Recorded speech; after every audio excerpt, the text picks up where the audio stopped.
often when you minister deep inner healing or healing of the brokenhearted, without that, you cannot get to deliverance. You cannot get to freedom, because the root of the problem has to be healed.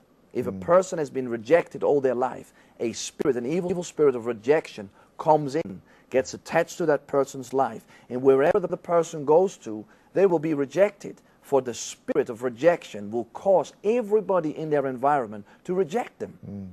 So they wonder, how can I ever get free?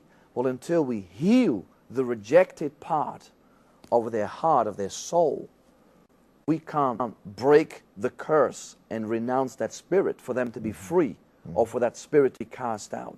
So very often traumatized people that come, they manifest a little boy or a little girl, and all of a sudden, and psychology calls it multiple personality disorder, which a lot of people suffer with.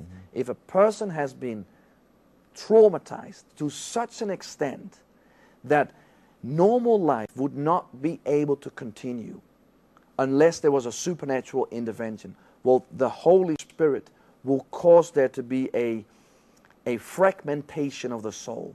So part of the trauma gets locked inside part of the soul, and the rest of the person moves on. Because there are things that happen to people, you think, how in the name of God can they go on without going insane? Well, it's locked up inside of them, but the devil uses it against them. And until, under the leading of the Holy Spirit, we go and do a deep work of Holy Spirit healing of the brokenhearted with them, and begin to unlock that and allow the Holy Spirit to, well, when that unlocks, it's that little child that begins to manifest the pain. And that is beautiful, that's supernatural, and you see people from deep oppression blossom. I mean, you really do have to need to know what you're doing when you're doing that. And certainly I've had calls from people in the past, and we get emails and that, of people that maybe have sought such ministry for a long time and feel it's not coming. They've sought healing in one way or another and it hasn't happened.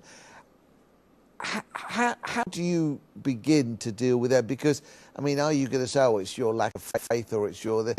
How do you see when something hasn't happened that somebody's cried out for again and again?